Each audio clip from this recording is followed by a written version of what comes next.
This is Valley News Live at 5.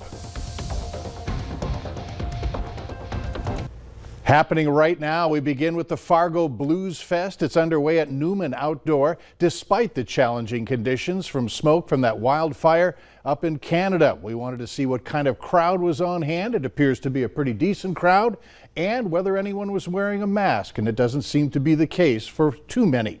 The smoke has prompted swimming pools to close, and yet another cancellation of Cinderella at Bluestem. We're told that all tickets for tonight's show will be refunded in full. Let's throw it over now to Nathan, who's details on the smoky conditions. Nathan?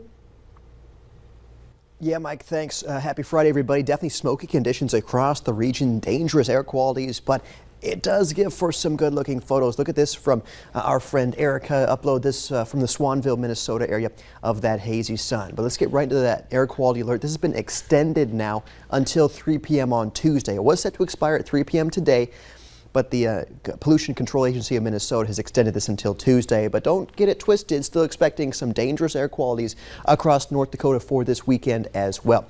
Visibilities, let's take a look at those visibilities and see what we're up against here at this hour. Some of the most reduced visibilities, some of the worst air quality we're seeing right now is across the James River Valley. 1 mile visibility there, 2.5 mile visibility there in Oaks. Are seeing some improvement of the conditions up toward Roseau, the Halleck area, Thief River Falls around 9 to 10 mile per hour visibilities there, but still seeing that smoke hanging on across our Minnesota neighborhoods. So if you are spending some time outdoors for this evening, just take it easy and watch out, of course, for that unhealthy air quality. Going into the weekend, we'll show you Saturday morning around 11 a.m. or lunchtime or so. We do see the smoke moving back into our neck of the woods. We get a bit of a break Saturday evening. So if you have those outdoor plans like yard work, things look good for Saturday evening, but Sunday morning, as you're heading off to Sunday brunch, you're seeing some of those reds and purples moving back in early Sunday morning, meaning very unhealthy air expected for the weekend. So Mike, I do see an end to the haze, and we'll talk about that coming up in a few minutes. Look forward to that. Thanks. New tonight at 5, an 11-year-old in Fergus Falls suffered a serious head injury. One person has been arrested in connection with that. The initial report said that the child slipped and fell. Further investigation at the hospital led authorities to believe that the child had been assaulted by an adult in the same home. 56-year-old Reggie Bethel was arrested for assault in the first degree, malicious punishment of a child, and felony child endangerment. Also new at 5, a fire has destroyed a garage in Richland County. It happened early this morning in Fairmount. Authorities say an ATV and a vehicle outside of the garage are a total loss. Cause of the fire still under investigation. The owners were in the house sleeping at the time of the fire. No one was hurt. Members of a Moorhead mosque are offering forgiveness tonight to the man that spray painted racist and hateful graffiti on their building. 22-year-old Benjamin Enderly was sentenced for drawing a swastika and writing mean messages on the Moorhead Fargo Islamic Center Mosque in April. And we hope this will be a turning point in your life for the better. Enderly will not spend any more time in jail. Instead, he's being placed on 5 years of supervised probation and community service at a minority nonprofit. Coming up tonight on Valley News Live at 6, hear Enderly's full apology, as well as what extra safety measures the mosque is now taking. A $24,000 reward is being offered for information on a cow that was shot in Kidder County.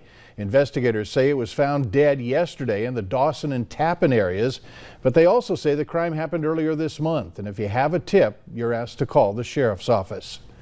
Flags in Minnesota have been ordered to be flown at half-staff in honor of the fallen Red Lake Nation police officer. Officer Ryan Bielke was killed in the line of duty on Tuesday. He was shot while responding to a report of a suicidal man with children possibly being inside the home. The officer was only 37 years old, was a 6-year veteran of the department. He is survived by his wife and 4 kids. Police in Grand Forks are concerned about an increase in opioid overdoses. So far this year, there have been 37 suspected drug overdoses and 3 overdose deaths. Authorities say the increase in overdoses is from counterfeit pills that appear to be oxycodone tablets but are actually laced with fentanyl. If you know someone in need of support, reach out to multiple recovery groups in your town. There's also a text-based support available at 701-335-6051. China is proposing its own second phase of study in the origins of COVID-19 after rejecting the WHO's plan for a second phase investigation. The WHO's plan includes the theory that the virus could have escaped from a Chinese laboratory. China's foreign minister firmly rejected that and laid out 4 main points of their proposal, including only studying likely theories. The earlier report found the lab theory extremely unlikely. Internal CDC documents reveal that the war has changed due to the Delta COVID variant. The slide presentation was first obtained and posted online by the Washington Post. It states that the Delta variant is as contagious as the chickenpox and appears to cause more serious illness than previously thought. It also shows unpublished data revealing that the fully vaccinated people might spread the Delta variant at the same rate as the unvaccinated. However, the agency notes that vaccination does protect against more severe symptoms. A new study supports mask wearing for people already vaccinated against COVID-19. Researchers say vaccination alone will not be able to stop new variants from spreading. In fact, the study concludes vaccination may actually help more vaccine-resistant strains evolve. The authors say wearing masks and practicing social distancing can help stop the virus from spreading and mutating. According to researchers, the virus will not stop changing until almost everyone has been vaccinated. It was earlier this week that the CDC says that people should wear masks if indoors, even if they're vaccinated. But it only applies to certain parts of the country, and some of those areas include North Dakota. Jacob Noderman has our story. The CDC created this chart of every county in North Dakota, ranking the transmission rate for COVID. For the counties in red, the CDC recommends that they return to mask wearing inside regardless of their vaccination status. But some are skeptical about returning to mask wearing. Just as summer traditions have returned, the CDC said some parts of the country need to go back to COVID protocols, including wearing masks. I personally will, especially with the new variant coming out. And again, I have family health issues, so it's for me, it's just protecting my own family and everything. According to the new map, more than half of America's counties are at high levels of community transmission. Roughly 17% more counties were moved to this designation. We have to remember things are always changing, and when we're looking at this variant versus the one we were dealing with before, there are a little bit more concerns regarding the ability to spread the virus. Mock added it would take a significant spike in cases to bring about any kind of mandate, meaning it's up to individuals to make their own choices, and some are set in their decisions. To be honest with you, I really don't pay attention. I just go about my life. I live alone, my husband passed away, so it's only me and Jesus Christ. This isn't the first time North Dakota has seen different COVID levels applied to different counties. Last year, Governor Doug Burgum installed a county-by-county risk assessment program and applying varying degrees of guidance based on that. Burgum said in a statement he doesn't plan on issuing any mask mandates for state employees, citing the low hospitalization rate. North Dakota ended its state of emergency back in April, and since then, half of the United States have followed suit. In Bismarck, I'm Jacob Noderman, reporting for your news leader. Walmart is once again requiring employees to wear masks inside. The new policy is effective immediately in places with substantial or high transmission of COVID-19. Masks will still be optional for customers. The CDC now recommends fully vaccinated people resume wearing masks indoors in areas with high transmission of COVID-19 and its Delta variant. Other large retailers like Target, Trader Joe's, Publix, and Costco are also reevaluating their policies.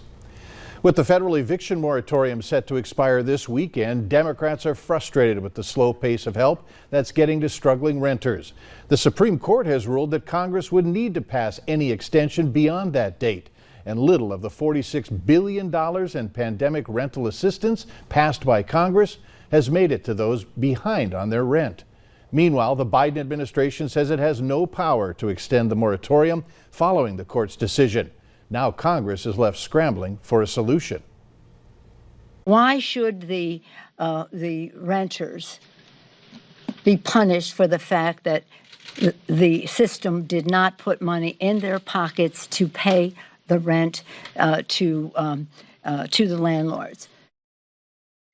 So what does this mean for renters in North Dakota? Well, if you need help paying rent, there's the ND Rent Help program, which can offer up to 12 months of help. It can also connect renters to other resources. You can find more information on our website at valleynewslive.com. Just search ND Rent Help. Meanwhile, in Minnesota, renters will have protection until next June. But those who violate their lease or those who are eligible for rental assistance but refuse to apply may be evicted. Those who are not eligible for rental assistance from protected from eviction until September 12th of this year. Legislative leaders plan to gradually lift the state's moratorium over time. Later on Valley News Live at 5, the unlikely friendship that makes garbage day at one Minnesota home so special.